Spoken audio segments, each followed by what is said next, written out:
دونك على بركة الله ندوزو دابا للتمرين الثاني بالنسبة للتكافؤ. ملي كيكون عندي عبارة تكافئ عبارة، فبيان سور التلاميذ اللي غيكونوا كيتفرجوا في هذه الفقرة هذه فأكيد أنهم تفرجوا في الجزء الأول أو في التمرين الأول. كيف ما قلت لكم غادي تتبعوا بالتتابع.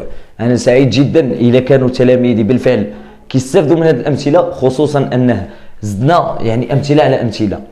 بون جميع الحوايج اللي غادي نقول لك رد منهم البال غادي نديطايي فيهم.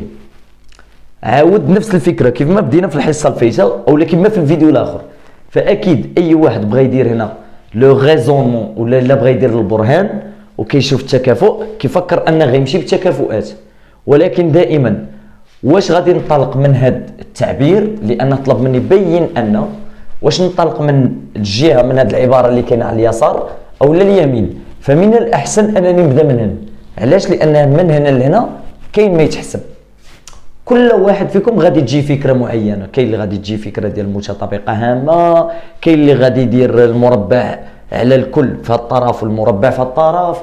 المهم كل واحد فيكم كيفاش غادي يتقاتل باش يقدر يوصل لنا. بيان سور كاينين بليزيور ميثود، دونك اون فا ايسيي باش نبازيو على واحد الوحده. اللي نقدر نقول لكم هو ان خاصك تكون عارف واحد المساله مهمه، انه كنا ديجا شايفين انه الا كان عندنا ا مربع زائد ب مربع يساوي صفر، هذه ديجا بيان سور كنا شايفينها. فهذا يعني ان ا يساوي ب يساوي صفر. هنا درت سي دونك يساوي صفر. هذه كنا شرنا لها في الحصص السابقه. راه ما يمكنش ا مربع زائد ب مربع تعطينا زيرو الا اذا كان ا مربع يساوي صفر و ب مربع يساوي صفر. دونك ا يساوي صفر و ب يساوي صفر. هذه ديجا كنكونوا مبرهنين عليها، ولكن حنا غادي نستعملوها كوماسيرسيون هنايا باش نخدموا بها على التمرين، لان غادي تحل لنا المشكل ديال التمرين. بون كيفاش غنستغل هذه القضيه هذه باش نوظفها هنا؟ هادشي اللي غادي نشوفوه في ليكزارسيس ان شاء الله دابا على بركه الله. دونك هنا واحد لا كونديسيون غادي تزاد. بيان سور هذا الشيء هنا راه اون ايكيفالونس. انا غادي نشرح لكم بالتفصيل يعني بالدقه الحاله، لان كاين اللي غادي يكون يشوف في الفيديو غادي يذكر هذيك المساله ديال ان خاص يكون العدد موجب، وهادشي اللي غنستافدوا من هذا التمرين غير بشويه. دونك على بركه الله حنا باش ما نسبقوش الاحداث باش ما نشدوش الامور غير من الاول. دونك على بركه الله غنطلق من هذا التمرين من هذه البدايه هذه. غنبدا من هنا وغنبقى نحاول انني نوصل اكس يساوي ايكغيك يساوي صفر. بيان سور انا ديجا عارف لي زيتاب سويف، غادي نعرف المراحل اللي غتتبع. الدور ديالك هو انك تستوعب هذه المراحل وتفهم الشرح، تفهم المنطق اللي كاين فيهم. اول حاجه قلت لكم دائما قبل ما تبداو التمرين دائما يعني الا كنتي كتخدم بالعربيه غادي تكتب لي يكون، يعني كما قلت لكم في الفيديو السابق خاصني نفيكسي لي زيليمون، يعني نثبت العناصر اللي غادي نخدم بهم. العناصر اللي كاينه عندي خاصني ضروري نثبتها. دونك هنا غادي نبدا ليكون غنخدم انا باكس و ايكغيك، يعني غنخدم اكس و ايكغيك. اكس و ايكغيك عددين حقيقيين، عددين حقيقيين. دونك هنا كاين بزاف ديال الامور خاصنا نشيروا ليها. بعدها نوضح هذه المساله هذه. هنا الا كان عندنا اكس و ايكغيك ينتميان الى ار مربع. علاش درنا هنا ار مربع؟ راه نقدروا نجزئوها هي ار كروا ار، يعني ان اكس كاين ينتمي الى ار و ايكغيك كذلك نخليو اكس ينتمي الى ار و ايكغيك كذلك ينتمي الى ار. كنشركوا ار كروا ار في ار او كاري ار اس 2 لان عندي عنصرين. هذه غير للتوضيح في البدايه. دونك هنا قلنا انه نقدروا نكتبوا بالرموز، يعني اكس ينتمي الى ار و ايكغيك ينتمي الى ار. بالفرنسيه غدير سوا على بركه الله جذر اكس اس 2 زائد 1 زائد جذر اكس ايكغيك اس 2 زائد 1 يساوي 2. هذا يكافئ هذا يكافئ. الفكره من هذا التمرين هذا كما شرت قبيله في الاول ان خاصني نعتمد على هذيك الخاصيه اللي قلنا ان ا اس 2 زائد ب اس 2 يساوي صفر اذا كان عندي جوج ديال الاعداد موجبه، مجموع عددين موجبين، يعني ا مربع يساوي صفر و ب مربع يساوي صفر. راه عدد موجب الا زدنا عليه يعني نوعا ما بي مربع اللي هو موجب وعطاكم زيرو، راه خاصكم تفهموا ان ا اس 2 هي صفر وان بي اس 2 هي صفر، وانه ا او كاري ايكال زيرو اي بي او كاري ايكال زيرو. هادشي نورمالمون ديجا المهم شخصيا مع التلاميذ ديجا خدمتو معاهم. دونك هذه هي القضيه اللي خاصني نبازي عليها، خاصني نقلب على جداء ديال او عفوا مجموع عددين موجبين يكون يساوي صفر. تبع معايا الله يخليك. دونك انا باش نخلي في الطرف صفر كما كان عندي طبعا في ا مربع زائد ب مربع يساوي صفر، خاصني نخلي صفر هنا. الجوج اللي كاين هنا غنحولها عندي، يعني غنكتب هي جذر اكس اس 2 زائد واحد زائد جذر y اس 2 زائد واحد ناقص 2 يساوي صفر. دونك هذه هي اللي بازيت عليها. هذا يكافئ، هنا غادي نقاد الرموز ديالي باش تكون عندي الكتابه سليمه. هاد ناقص 2 اللي كاين هنا غنحاول ما امكن نستغلها. شوف شنو غادي تعطيني ناقص 2. ناقص 2 حنا كنعرفوا هي انها ناقص واحد ناقص واحد ناقص واحد ناقص واحد هي ناقص 2. اجي لعند هاد الجذر الاول، جذر اكس اس 2 زائد واحد، حط حداه ناقص واحد زائد جذر y اس 2 زائد واحد، جيب حداه ناقص واحد ودير لي تساوي صفر. بمعنى شديت هاد ناقص 2 جزأتها حطيت ناقص واحد هنا اوب وناقص واحد ها هو هنا، وحنا عارفين ان ناقص واحد ناقص واحد هي ناقص 2. هذه هي ليطاب الاولى. يكافئ ان، هذا يكافئ ان جذر اكس مربع زائد واحد ناقص واحد يساوي صفر. و مبقاش عندي فين نكتبها، جذر اكس مربع y مربع زائد واحد ناقص واحد يساوي صفر، وغنشرح لكم علاش. دونك خديت هذا يساوي صفر وهذا يساوي صفر، بحال درتو مجموع عددين موجبين، مجموع عددين موجبين. علاش؟ لانه جذر اكس مربع زائد واحد ناقص واحد، هذا العدد راه موجب، وجذر y مربع زائد واحد ناقص واحد هذا العدد كذلك حتى هو موجب. كاين اللي غادي يبغي يعرف باش موجب، هنا راه علاش المنطق راه متراكم، هذا التعبير هذا موجب او يساوي صفر. انا غنعطيكم البرهان، شوف معايا. جذر اكس اس 2 زائد واحد